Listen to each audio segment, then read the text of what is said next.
I want a child of my own too, my husband Jerry spat, his voice dripping with sarcasm. I finally couldn't take it anymore. What are you talking about? Isn't she right here? I retorted, gesturing to the baby in his arms.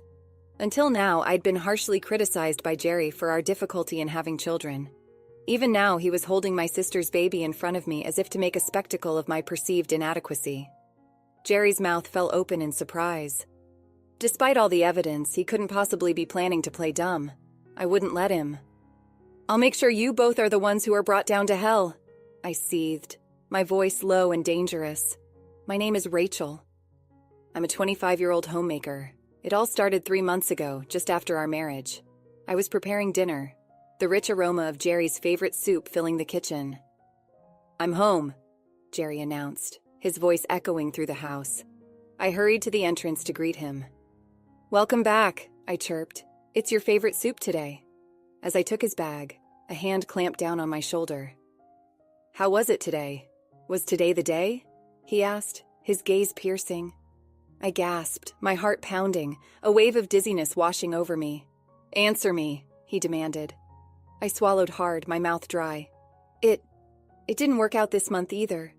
We didn't get a baby, I whispered, my hands clenching into fists. Jerry sighed deeply. Why can't we have a child? He muttered, his tone laced with frustration. I'm sorry, I choked out, but don't make excuses. All my friends had kids right after getting married, thinking of names and buying baby clothes. They all seem so happy. I want children too. Damn it, Jerry snapped, his eyes burning into mine. You're infertile as a woman, aren't you? Maybe you should go see a gynecologist. He snatched his bag back and retreated to his room, leaving me standing there, my heart shattered.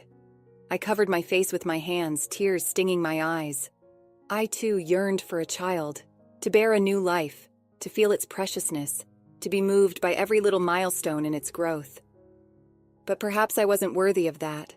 My parents had disappeared before I was even fully aware, leaving me and my twin sister behind, to grow up without knowing parental love.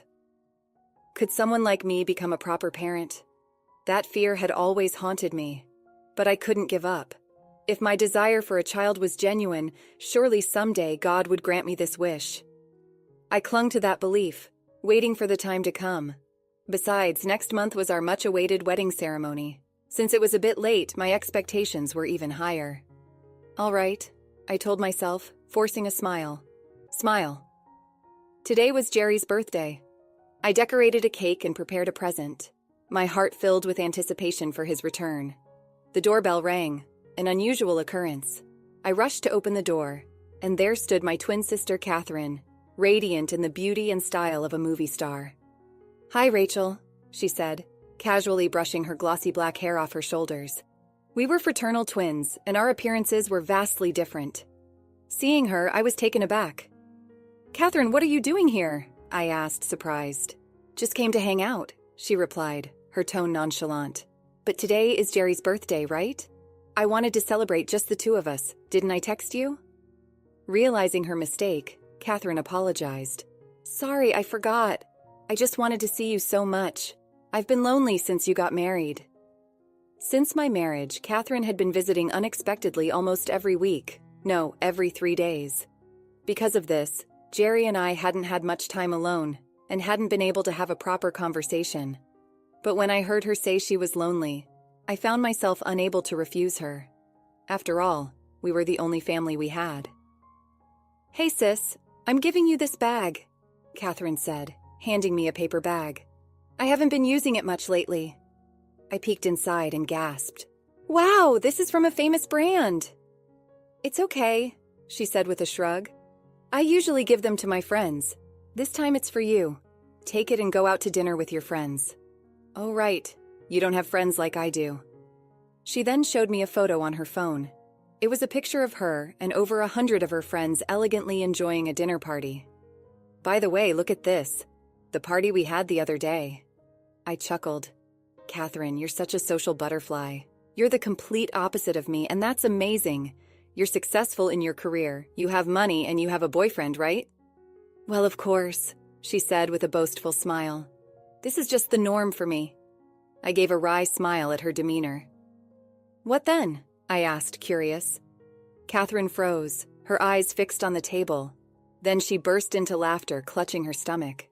Wait, did you make this cake yourself? She asked, incredulous. Yes, I replied, confused. Is that weird? Everyone knows that people prefer store-bought cakes, she said, shaking her head. You're doing thankless work, sis. It's really sad. She leaned closer, looking at my face with a sweet smile. Well, that's what makes you adorable, I guess. Then her expression suddenly changed, her eyes sparkling with excitement. That's right, I have some news to share, she announced, her voice buzzing with anticipation. I'm pregnant. Remember I said I had news? Of course, we're planning to get married. Sorry for finding happiness before you. A family member becoming happy. I should be happy. I should be congratulating them. But inside me, something dark was brewing. Time flew by in an instant. Today was the long-awaited wedding day. We had chosen a small local church as the venue. It was somewhat modest, but we wanted to save as much money as possible for the children we hoped to have one day.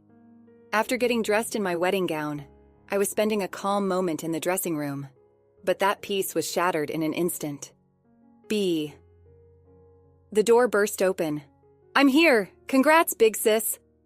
Startled, I turned to see my sister, but an even more shocking sight awaited me. Hi, Catherine. That outfit, what's up? I swallowed hard, my voice trembling. You shouldn't wear white to a wedding. My sister was wearing a pure white dress. Catherine apologized exaggeratedly. Sorry, I tried to avoid it, but I just fell in love with this dress. And besides, she smirked, it suits me, doesn't it? She posed proudly, tilting her head as if to look down on me. Then she looked me over, her eyes critical. Is that handmade? It looks more like a dress than a gown. It doesn't have the usual fluffy dress shape. Yes, I said, my voice small. I like this designer who made it especially for me. It's embroidered with my favorite flowers. Catherine smiled, her lips tight. Wow, that's nice for you. Embroidery gives off an old lady vibe, but it suits you, so I guess it's fine. Thank you. I forced a smile, my heart sinking. Hey, it's time, Jerry said, entering the dressing room. You look beautiful. Not a single word of that was directed at me. I let out a deep sigh, my hopes for a happy day dwindling.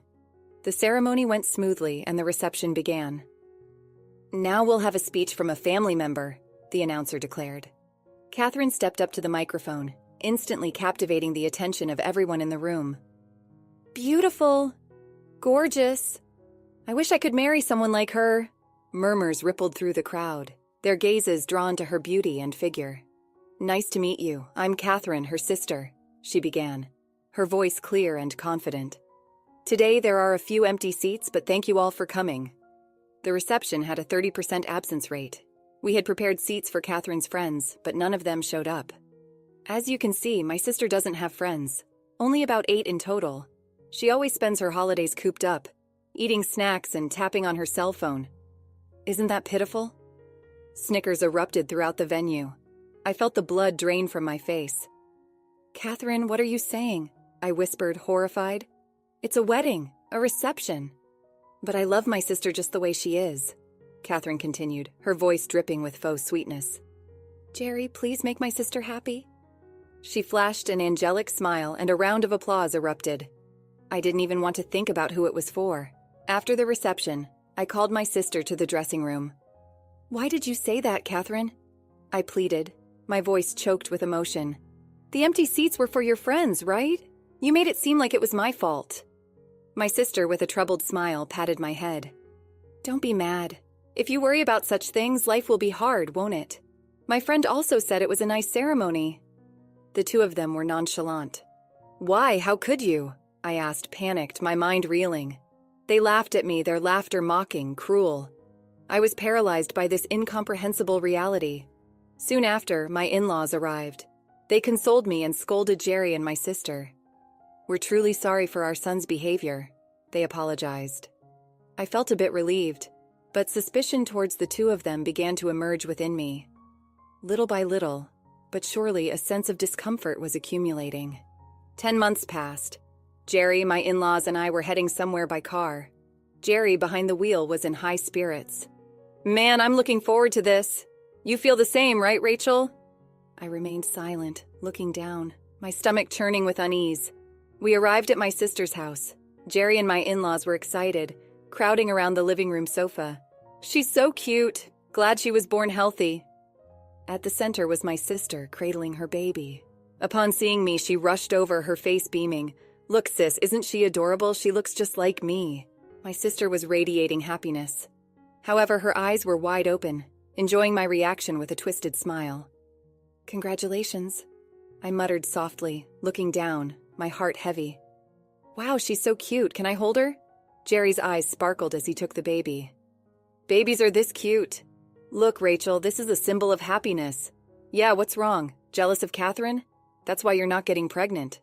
He smirked at me, flaunting the baby as if she were a trophy. I want a child of my own too, I said, my voice barely a whisper. At that moment, something snapped inside my head. What? What are you talking about? Isn't she right here? I asked, my voice sharp, accusing. Jerry's mouth fell open in shock. The in-laws were wide-eyed and frozen, staring at the baby in Jerry's arms. I made sure everyone could hear each word. She's right there. Your child. The lovely baby of you and Catherine. The atmosphere turned ice cold. Jerry's face drained of color, and Catherine's face contorted in anger. I took out a photo from my bag and scattered it across the floor. The photo clearly showed Jerry and my sister heading into a hotel together. I know everything, I declared, my voice steady. Jerry and Catherine were having an affair. As I spoke, my sister burst out laughing, her laughter brittle and dismissive. Stop it! This must be some kind of Photoshop, right? Don't be ridiculous! The ridiculous one is you, Catherine, I retorted, my voice cold. I suspected you two were up to something, so I installed surveillance cameras in the house. And then, when I wasn't around, I pulled out my phone and started playing a video. The screen displayed Catherine and Jerry in the living room, their affair undeniable. Catherine's face turned beet red. What is this? Stop it! Stop it now! She lunged at me like a madwoman, snatching the phone from my hand. She threw it against the wall with all her might and stomped on it over and over again. The phone screen shattered dramatically, making a strange noise. I watched her with a cold gaze. It's useless, Catherine, I said, my voice calm despite the chaos. Useless? What do you mean? She spat, her voice laced with panic. Jerry, I said, turning to my husband. The father-in-law had grabbed Jerry by the collar. Did you betray Rachel with her sister, no less? You monster. You even had a child. How are you going to take responsibility, you foolish son? The mother-in-law was in tears. Jerry, condemned by his parents, trembled. Wait. We don't even know if the child is mine and Catherine's. Jerry stammered, still not giving up, pleading with his parents. Look, Rachel can't get pregnant at all. A woman who can't bear children isn't fit to be a wife, right? Are you out of your mind? I shot back, my voice laced with disgust. A man who commits adultery is the one who's unfit to be a husband. But that's... Jerry averted his gaze, unable to meet my eyes. Seeing this, the in-laws sighed deeply and looked away. You have something to say too, the father-in-law said, his voice heavy with disappointment. Why did you do such a thing? Betraying your family is a grave sin. Catherine's shoulders jolted. It's not my fault, she cried, her voice shrill. The bad one is you, Rachel. She gritted her teeth, glaring at me with a face like a demon. It's because you stole the person I had my first love with. I had no recollection of such a thing. After our parents left us, I always acted strong, but you were always so whiny. It was so annoying. And yet the person I had my first love with rejected me because he liked why. He felt sorry for you. At that moment I swore. If you wanted to be pitied so badly, I'd make you truly pitiful. First, I decided to make you feel lonely. I kept telling you our parents are gone. It must be lonely. Then you grew up to be a gloomy kid without any friends, poor thing. Next, I wanted you to feel inferior. I am amazing, you are not. That was my goal. So giving me brand name items and bragging about her many friends were all to make me feel inferior. And probably stealing Jerry too. Now you understand, right? You are beneath me. Betrayed by your husband, hated by your sister, you are the most pitiful woman in the world. Catherine laughed triumphantly, her eyes gleaming with malice. But I felt no emotion. I'm pitiful. I see, that's what you think. I said, my voice flat. Got it. She must have expected me to lose my composure. Catherine stood frozen, her face contorted in a puzzled look.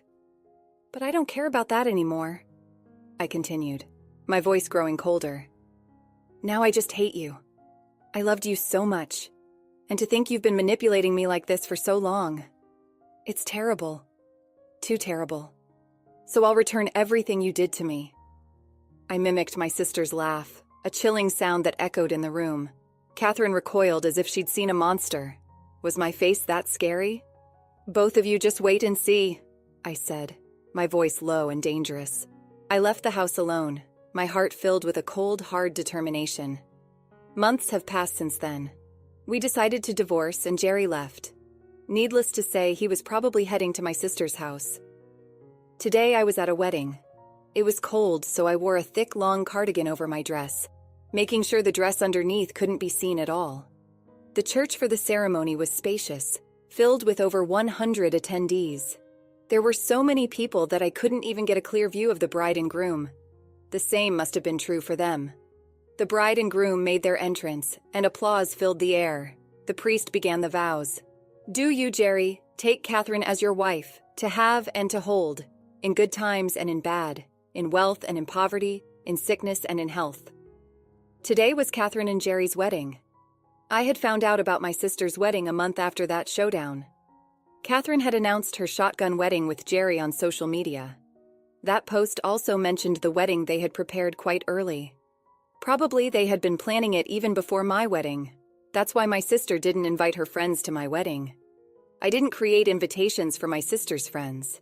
Catherine had said she'd make a group chat and confirm the participants herself. She wanted to reduce my burden during the busy wedding preparations. I thought it was a considerate gesture from her. But thinking about it now, she probably never made that group chat. Yet she lied about everyone attending. No one was invited to the ceremony. That's why no one came. Such a simple answer. Thinking back, it seemed Jerry had only invited acquaintances with whom he had a shallow relationship before and after our marriage. I was never introduced to Jerry's close friends.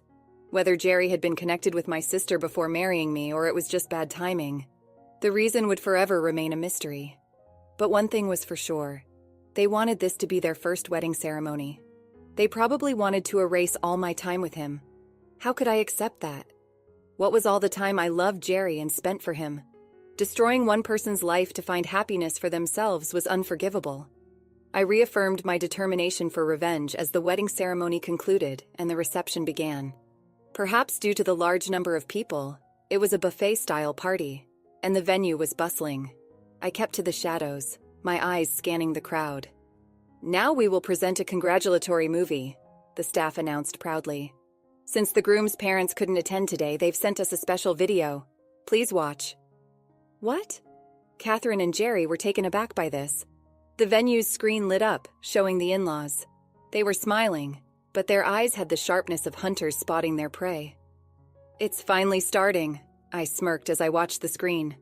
Congratulations on your marriage, Jerry and Catherine, the father-in-law said, his voice laced with a chilling undertone. Congratulations, the mother-in-law echoed, her smile strained. Thank you for coming today, everyone, Jerry said, his voice shaky. As a token of our gratitude, we'd like to give you a gift. Excited murmurs rose from the crowd. What is it, a present? Someone shouted. The mother-in-law interrupted. It's a gift of words. Now it's your turn, Dad, the father-in-law said, his eyes glinting. Leave it to me, the mother-in-law replied, her previously relaxed expression tightening, turning devilish. See the bride there? She's Jerry's mistress, and that mistress is his wife's sister. Do you understand what we're saying? The people standing there aren't a fresh couple, they're adulterers. We will never acknowledge this marriage between these two, and we will sever all ties with them from now on. Stop the video! Jerry's scream echoed as the video abruptly cut off. But it was already too late. The attendees were speechless at the shocking revelation. Jerry stood up and shouted, Everyone, that was just a joke by my parents. It was a bit too provocative, right? The crowd began to murmur. Is that so? That was just... As Catherine began to make her excuses on the microphone, I snatched it from her. It's true, I said, my voice ringing out through the stunned silence. With just that one word, I made my statement. Then I took off the cardigan I was wearing. Beneath it was a white dress. A year ago, I wore this dress when I married Jerry. You remember, don't you, Jerry? I asked, my gaze piercing. As I looked at Jerry, his face turned deathly pale and he froze. I took the opportunity to pull out something from an envelope I had and scattered it around the venue. It was photos of Catherine and Jerry's affair and photos from my wedding with Jerry. The copied photos were enough to be distributed among all the guests. Looking over the chaotic venue, I took a deep breath. After everything was done, I collapsed on the spot, half in a daze. Suddenly, someone grabbed me by the collar. Looking up, I saw Catherine, her eyes wide open as if they were about to pop out, staring at me. "Why are you here? You weren't invited. I didn't tell you the place or the time," she hissed, her voice laced with panic. I burst out laughing at Catherine's panic. "What are you talking about, Catherine? You did tell me on social media, hinting, right? I caught on immediately." Catherine's wedding announcement had, considerately enough, included the date of the wedding. With each update on social media, she detailed the ambiance of the venue and the meticulous care she took in choosing it. It was probably meant to spite me, but that became a clue for me. It was easy to find on the internet. "So social media can be scary, right?" I said, my voice dripping with sarcasm. "But why were you allowed in the venue? Your name wasn't on the guest list," she demanded, her voice shrill. I sighed and gave the obvious answer. "Because I'm the bride's sister. The receptionist was one of your friends, right? She knew my face, so she let me in. They wouldn't kick out the bride's sister just because she wasn't on the guest list, right? You mean you brought that video? You brought it in secret, saying it was a surprise. We didn't invite those two." "That's right," I replied, my voice calm. "Your parents-in-law sided with me. They came to my house to apologize, saying they couldn't stand to see Jerry and you happy. So we all planned today's event together." I pointed around the venue and laughed. "Look, everyone's leaving." Watching the guests leave, Catherine's face turned pale. "Wait, everyone?" Her friends turned back to her all at once. "Oh, Catherine, why are you leaving? Those photos might be fake, but we don't want to associate with someone who might have committed adultery. Being with you would lower our value." "Value? But we're friends, right?" Catherine pleaded, her voice cracking. "It's rich hearing that from you, after all the brand-name gifts you've used to lure us in?" One of her friends sneered. "Well, we were also friends with you for that reason. That's why we helped you, right? Taking group photos to show off to someone? This can't be happening." "Let me tell you one last thing," I said, my voice cutting through the air. "You've always seen us as just numbers, right? The more the better. You don't care about each of us individually. It must have hit the mark." Catherine bit her lip hard, her face pale. "Goodbye, Catherine," her friends said, their voices cold. They turned and left, leaving Catherine alone in the now silent and deserted venue. There sat Catherine on the floor, Jerry holding his head in his hands, and me strangely calm. "Well then, Catherine, see you around," I said, my voice light. I left the venue, my heart lighter than it had been in months. A few days after Catherine's wedding, I was relaxing at home. However, I knew that this tranquility was only temporary. The doorbell rang. I checked the peephole and opened the door. "Rachel!" Jerry lunged at me, his face contorted with rage. "How dare you pull such a ridiculous stunt? You ruined our happiness! Unbelievable, you wicked woman!" Catherine appeared behind Jerry and pushed me. I hit the wall and slumped to the floor, but that didn't matter to me. "You two never learn," I murmured in a cold voice. "But it's good you came to me." "What?" Catherine crossed her arms and looked down at me. "Jerry, check your email," I said, my voice calm. "There's important information in there." I had sent an email just before opening the door. I made sure to attach photos and videos. "Photos and videos? You're doing that again?" Jerry picked up his cell phone with a look of annoyance. His face gradually turned red with anger. He swung around, thrusting the screen at Catherine. "Catherine, who's this old guy?" The photos showed Catherine in flashy, revealing clothes, holding hands with several older men. The video captured her entering and exiting hotels with them and receiving money. "Sugar dating, right?" I stated flatly. "Catherine, you're always buying brand name items, probably to show off to me, but that's impossible on a regular salary. So I did some digging. It was kind of fun, like being a detective." "Rachel," Catherine's breathing grew ragged. I turned to Jerry, who was looking dejected. Hey Jerry, did you get the DNA test done? What? Didn't I say a DNA test would prove if the child is you and Catherine's? There's no need for that. Because, Jerry gasped. He probably realized the horrifying possibility. Jerry, I spoke clearly and concisely. Whose child do you think it is? At that moment, Jerry pulled Catherine's hand towards him, looking her straight in the eye. He whispered, Catherine, did you betray me? After all you've led me to believe? Even about the child? What are you talking about? That child is yours. Are you doubting me? Of course I am. How can I trust a woman who secretly does sugar dating? You trust Rachel over me, so you'll agree to a DNA test, right? We're going to the hospital tomorrow, okay? Jerry clung to Catherine's hand desperately, wanting to believe her. That is, well, Catherine mumbled, her words barely audible. This reaction was clear evidence. Jerry raked his fingers through his hair in frustration. Damn it! I thought having a beautiful wife would be something to brag about, but look at this mess. You sisters have completely ruined my life.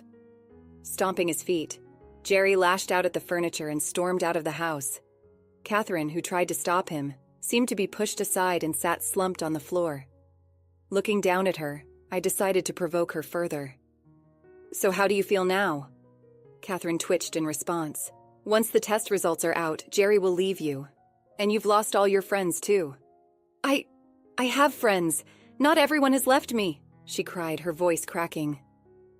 Then what messages did you receive? I asked, my voice sharp. What? Catherine let out a bewildered cry. She probably hadn't expected such a question. Right after the ceremony, I continued, my gaze unwavering. Did anyone show concern? Ask about the situation? Offer you comfort? Catherine uncomfortably averted her gaze from me. I received messages, you know? Even when you tried to disgrace me with that bizarre speech, and when I divorced Jerry. Sure, I only have 8 friends, but every one of them worried and consoled me. Despite having many more friends, no one worried about you, did they? I could hear Catherine grinding her teeth. Abandoned by the man you stole from me, and now friendless, I said, my voice laced with pity. Catherine, that's truly pitiable. I meant every word. Catherine suddenly raised her head and yelled, Pitiable? Me? What are you talking about? That's just your perspective. I'm not pitiable. I'm beautiful, have a great figure, and am valued enough to be spoiled by men. The pitiable one is you, with nothing to boast about. I felt no emotion towards Catherine's outburst and quickly replied, That's right. Then let me say this too, Catherine. You are not above me. Not in the past, not now, and not in the future. What? I often praised you, right? Saying you're amazing for having so many brand name items, for having so many friends. That's what you wanted, right? For me to admit that you were superior? That's right. So what? You know, I've never once thought you were amazing in my life. I glanced at Catherine's bag tossed aside on the floor. I'm not at all interested in brand name items, and I don't care about having a few friends. I've never aspired to be someone with many friends. That's the kind of value I hold. So, Catherine, you were never actually able to get one over on me. No way. You were always saying how envious you were of me, how amazing I was. I said those things to make you happy because we're family, I explained, my voice softening. When someone's bragging with a smile, I wouldn't just dismiss it in a word. I was flattering you. You took it seriously? What? Because I loved you, Catherine. We were the only family we had, and I didn't want to lose you. So I was considerate. Catherine screamed with a trembling voice. Don't lie. You were troubled because you couldn't have children. I don't care about that anymore, I answered with a sigh. In my life with Jerry, I convinced myself that I had to have children. But life isn't that simple. There are many different people and many different ways to live. I won't suffer by obsessing over having children anymore. So what then? What I did was... Catherine began to tremble violently. I dragged the now immobile Catherine outside the house. Goodbye, Catherine. I closed the door with a bang. After that, Catherine and Jerry got divorced. The DNA test results showed that the child wasn't Jerry's. The news of Catherine and Jerry's affair spread quickly. It was inevitable since they had invited 100 people to their wedding. Jerry and Catherine were fired from their jobs and struggled to find new employment, living a difficult life with day-to-day jobs. I moved away from my hometown to start a new life, in a place without Catherine and Jerry. I plan to forget everything and start over. Today, I'm going to visit a friend's house. They've had a baby. I ring the bell, holding a baby gift in my hand. My friend opens the door with the happiest smile.